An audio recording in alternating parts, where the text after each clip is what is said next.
with him, if he can set his feet, you still have to cover every blade of grass with him because even though he's breaking and moving out, he got that ability to still get that ball down there for that receiver.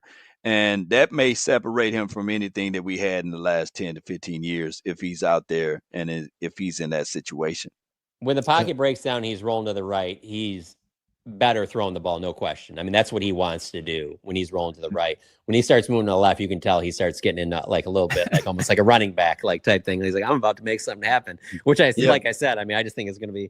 I get so bored with these preseason games sometimes. So, and then just like you can tell, like he didn't connect on it, but this deep ball he threw to Joe Milton the other day, like you're just like, man, I can just see them too. They're obviously getting a lot of reps together.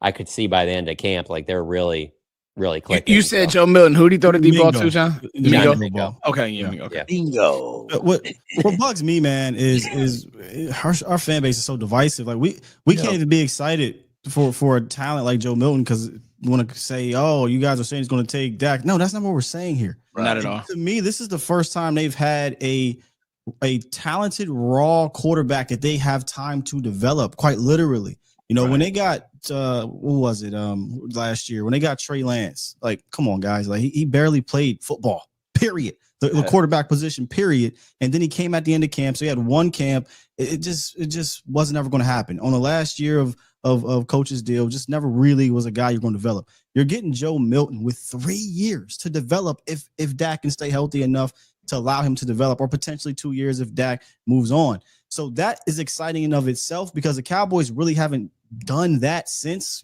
Dak Prescott in 2016 under Tony Romo. It's been kind of Cooper Rush, hey, veteran guy, come back, whatever, or Will Greer or Ben DiNucci or some things like that. This guy is a raw talent that just let him develop behind Dak if you can.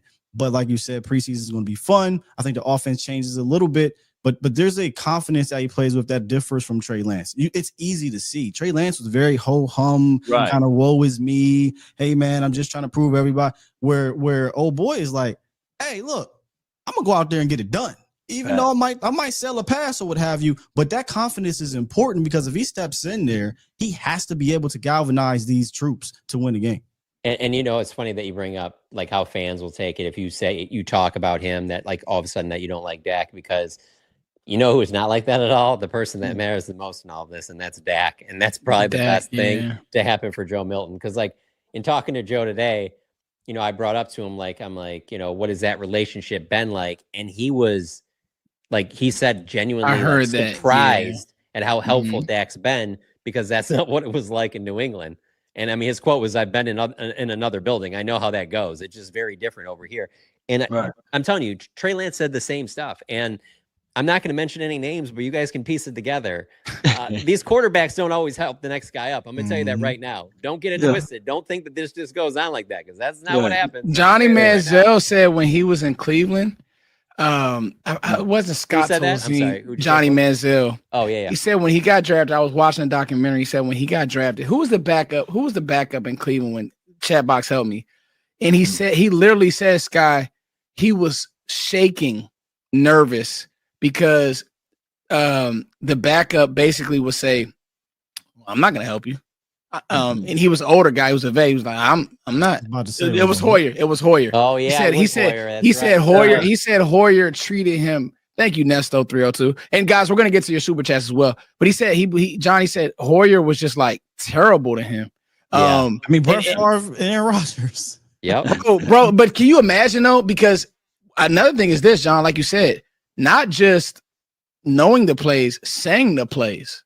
Like, I don't think people understand how hard it is to say an NFL play and wait, you got it. You're lined up wrong. You got to get it. So to have a Dak, and that just goes to show, like, first of all, how comfortable Dak is.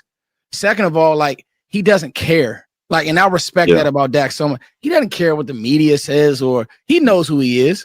Dak knows who he is, and I respect that about him. And that type of stuff will divide a team. Because think about this, John.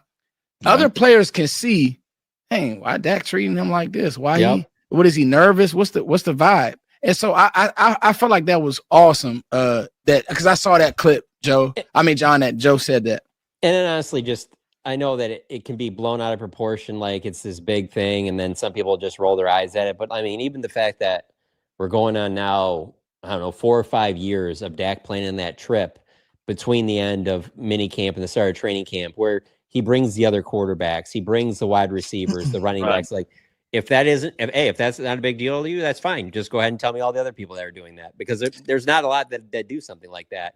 And yeah, no, he is very, very comfortable in his position to help other guys around him, which obviously isn't a big thing everywhere.